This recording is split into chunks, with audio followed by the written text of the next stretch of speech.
নমস্কার বন্ধুরা, আজকের এই ভিডিওতে আমরা আলোচনা করছি কারা অন্নপূর্ণা যোজনার টাকাটা পাবেন না। অর্থাৎ ৩,০০০ টাকা যে অন্নপূর্ণা যোজনাতে দেয়া হচ্ছে, কারা এই টাকা পাবেন না। ৮ই জুলাই যে নোটিশ প্রকাশিত হয়েছে, সেই নোটিশে কিন্তু স্পষ্টভাবে বলে দেওয়া আছে যে কারা এই অন্নপূর্ণা যোজনার টাকাটা আপাতত পাচ্ছেন না, কাদের বাদ রাখা হচ্ছে, এই সমস্ত কিছু এই নোটিশে বলে দেওয়া আছে। তো আমি ডিটেইলে বলছি, ভিডিওটা সম্পূর্ণ দেখুন এবং যারা আমাদের চ্যানেল নতুন অবশ্যই চ্যানেলটিকে সাবস্ক্রাইব করে রাখুন। আর সবার আগে বলে দিই, যাদের আন্ডার ইনকোয়ারি রয়েছে স্ট্যাটাস, তাদের কিন্তু ভেরিফিকেশন অলরেডি হয়ে গেছে, কোথাও কোথাও ভেরিফিকেশন চলছে।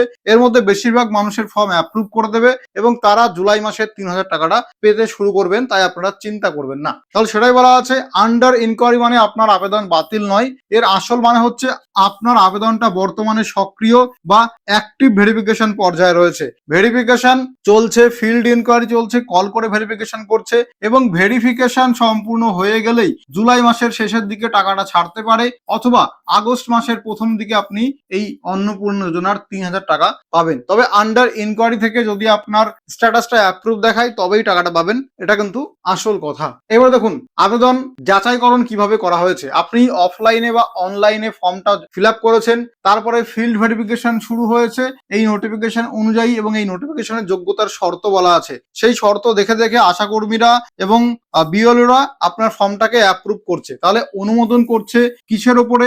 ইনকোয়ারি অফিসার তারা কিন্তু যে সরকারি নোটিশ রয়েছে, সেই নোটিশে যা যা বলা আছে তার উপরে বেস করেই কিন্তু বর্তমানে এখানে ভেরিফিকেশনটা সম্পূর্ণ করছে, অর্থাৎ ফর্ম অ্যাপ্রুভ বা বাতিল করছে। তাহলে এখানে বলা আছে কারা আবেদন করলেও টাকাটা পাবেন না। প্রথমত অঙ্গনওয়াড়ি কর্মী এবং অঙ্গনওয়াড়ি হেল্পার, আশাকর্মী, সিভিক ভলান্টিয়ার, প্যারা টিচার, এদেরকে আপাতত টাকা দেওয়া হচ্ছে না, এদের টাকা আপাতত বাতিল রাখা হয়েছে। কারণ এরা সরকারি চাকরি করে এবং মান্থলি বেতন পায়, মান্থলি স্যালারি পায়, তার জন্য এদের আবেদন আপাতত বাতিল। কিন্তু এখানে বলা আছে যে পরবর্তীতে কোনো অর্ডার বা কোনো নোটিশ না আসা পর্যন্ত এদের আবেদন আপাতত স্থগিত বা বাতিল করা হয়েছে। তো বুঝে গেছেন কাদের আবেদনটা বাতিল করা হয়েছে। এবার প্রশ্ন আসে, বলা হয়েছে যে সমস্ত ফ্যামিলি মেম্বার যারা সরকারি চাকরি করে, পেনশন পায় বা ইনকাম ট্যাক্স দেয়, তাদের আবেদন কিন্তু এখন কনসিডার করা হবে না। তাহলে ভালো করে বুঝবেন, জুলাই মাসে সব থেকে বড় যেটা নোটিশে বলা আছে কারা টাকা পাবে না।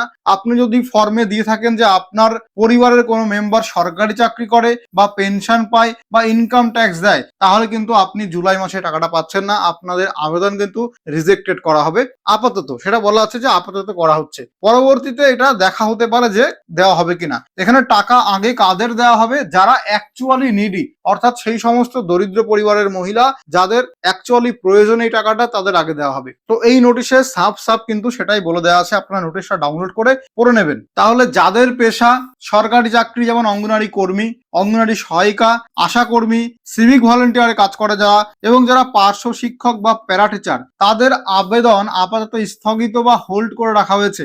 একেবারে ফাইনালি রিজেক্টেড করা হয়নি। সরকার বলছে পরবর্তীতে নোটিশ না আসা পর্যন্ত এদেরকে টাকা দেওয়া হবে না, এদের আবেদন হোল্ডে রাখা হলো। কারণ এরা সরকারি চাকরির সঙ্গে যুক্ত বা সরকারি ব্যবস্থার সঙ্গে যুক্ত এবং মাসিক সাম্মানিক বা মাসিক পারিশ্রমিক, যেটাকে আমরা স্যালারি বলছি, সেটা সরকারের কাছ থেকে নিচ্ছে, যার জন্য এদের আবেদন হোল্ড করা হচ্ছে। তাহলে আপনি যদি এই সমস্ত ক্যাটাগরি বা এই সমস্ত কাজের সঙ্গে যুক্ত থাকেন, তাহলে আপনার আবেদন আপাতত হোল্ড আছে। জুলাই আগস্ট মাসে আপনি টাকা পাবেন না যতক্ষণ না পরবর্তী নির্দেশ আসছে।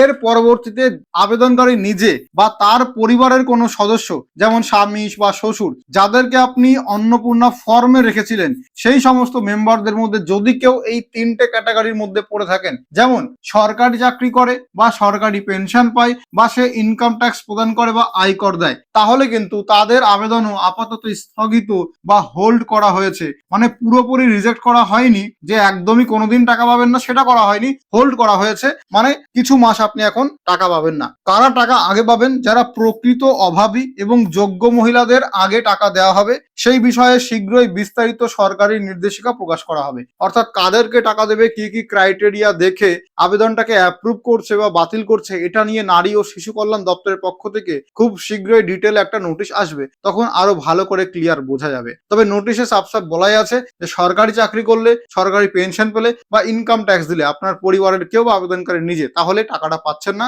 আবেদন হোল্ড করা হচ্ছে। মানে জুলাই আগস্ট সেপ্টেম্বর এই 3-4 মাসে টাকা পাচ্ছেন না। এইখানে সব থেকে বড় একটা প্রশ্ন, সেটা হচ্ছে ইনকাম ট্যাক্স। এটা অনেকেই না বুঝে ইয়েস করে ফেলেছেন। দেখুন, ইনকাম ট্যাক্স আসলে আপনার বছরে যদি আপনার পরিবারের বা যে মেম্বার তার যদি 12 লাখ টাকা ইনকাম হয়ে যায় তাহলে তার উপরে সম্ভবত ইনকাম ট্যাক্স দিতে হয়। আর প্রফেশনাল ট্যাক্স কোনটা, যেমন ধরুন কেউ বিজনেস করছে, তার কোনো পেমেন্ট আসবে প্যান কার্ডের মাধ্যমে, সেখানে প্রফেশনাল ট্যাক্স লাগে। কেউ জব করে, তার 10,000 টাকা স্যালারি হলেও কোম্পানির তরফ থেকে যেহেতু পেমেন্ট বা স্যালারি দেয়, তাই সেগুলো প্রফেশনাল ট্যাক্স কেটে আসে, ওগুলো প্রফেশনাল ট্যাক্সের মধ্যে পড়ে। তাহলে অনেকে ইনকাম ট্যাক্স অথবা প্রফেশনাল ট্যাক্স এই অপশনে ভুল করে ইয়েস করে ফেলেছেন। তাদের কিন্তু বর্তমানে কি করতে হচ্ছে, তাদেরকে কিন্তু অ্যাপ্রুভ করে দিচ্ছে কিছু ক্ষেত্রে। কোন ক্ষেত্রে? যদি আপনার ইনকাম 12 লাখের কম হয়ে থাকে, তবু আপনি অনিচ্ছাকৃত বা না বুঝে ইনকাম ট্যাক্স অপশন ইয়েস করে ফেলেছেন, তাহলে আপনার আবেদনটা অ্যাপ্রুভ করা হতে পারে। কিন্তু যারা সত্যি সত্যি ইনকাম ট্যাক্স দিচ্ছেন তারা কিন্তু টাকাটা পাচ্ছেন না, এটা কিন্তু মাথায় রাখবেন, ঠিক আছে? তাহলে দেখুন, এইখানে কিছু শর্ত আছে যেগুলো প্রথমে এই শর্ত দেখে রিজেক্ট করা হয়েছিল, পরবর্তীতে এগুলোকে শিথিল করা হয়েছে বা নরমালাইজ করা হয়েছে এবং এদেরকে অ্যাপ্রুভ করছে। কাদের? সবার আগে রিজেক্টেডের একটা কারণ ছিল যে অনেকে বলছিলেন যে আমার ফর্মটা রিজেক্ট করেছে, আমি ফর্মে ইয়েস করেছিলাম কোন অপশনটাই, এই যে 3টে বা তার বেশি পাকা ঘর আছে এই অপশনটাতে ইয়েস করেছিলাম বলে ফর্মটা রিজেক্ট করেছিল। কিন্তু বর্তমানে এই শর্ত তুলে নেওয়া হয়েছে, আপনার 3টের বেশি পাকা রুম থাকুক বা না থাকুক আপনি টাকাটা পাচ্ছেন। একইভাবে আপনার 50 ডেসিমেল তা বা তার বেশি জমি আছে, ডেসিমেল মানে শতক, মানে আপনার জমির পরিমাণ 50 ডেসিমেল বা 50 শতকের বেশি, আপনি ফর্মে সত্যি তথ্য দিয়েছেন, তাহলে কি আপনার ফর্মটা বাতিল করা হয়েছিল?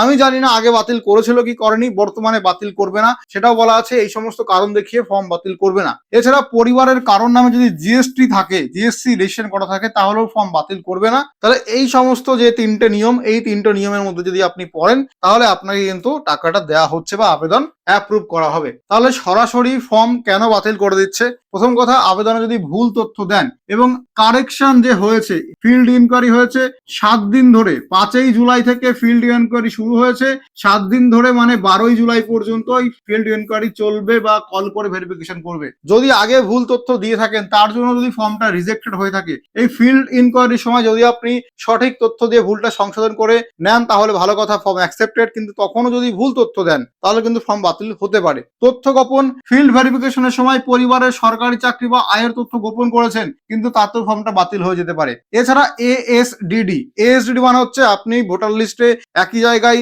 একই লোকের 3-4 জায়গায় নাম আছে, বা কেউ শিফট করে গেছে, কেউ ডেড, সেরকম হলে আপনার নামটা বাতিল হতে পারে। এছাড়া সিএ ট্রাইব্যুনালে যদি আবেদন না করে থাকেন, ভোটার লিস্ট থেকে নাম কেটে গেছে, তাহলেও কিন্তু আবেদন বাতিল হতে পারে। কিন্তু সিএ ট্রাইব্যুনালে আবেদন করেছেন, এখনো রেজাল্ট দেয়নি, মামলা নিষ্পত্তি হয়নি, আপনি মামলা নিষ্পত্তি না হওয়া পর্যন্ত অন্নপূর্ণা যোজনাটা পেতে থাকবেন। তাহলে আশা করি আপনাদেরকে আমি ক্লিয়ার করতে পেরেছি। আচ্ছা, এইবার ভালো করে বুঝবেন, অফলাইনে যারা ফর্ম জমা দিয়েছিলেন তারা অনলাইনে স্ট্যাটাস খুব শীঘ্রই দেখতে পারবেন। পোর্টালে স্ট্যাটাস দেখার ব্যবস্থা করা হচ্ছে সরকারের পক্ষ থেকে। এছাড়া যদি পেমেন্ট ফেইলিয়ার হয়ে থাকে তাহলে ইতিমধ্যে 9ই জুলাই থেকে টাকা ঢোকা শুরু করেছে। আমরা দেখেছি state bank of India, Indian bank এবং ইউনিয়ন ব্যাংকে 3,000 টাকা করে অনেকে ঢোকা শুরু করেছে 9ই জুলাই থেকে। তো পেমেন্ট ফেইলিয়ার হলেও আপনার টাকাটা ঢুকতে পারে। আপনি ব্যাংকের স্টেটমেন্ট চেক করবেন বা ব্যালেন্স চেক করবেন বা ট্রানজাকশন চেক করবেন। এসএমএস অনেক সময় আসে না, কিন্তু টাকা ঢুকে যায়, আমরা নিজেই এটা দেখেছি। এছাড়া হেল্প ডেস্ক চালু করা হচ্ছে।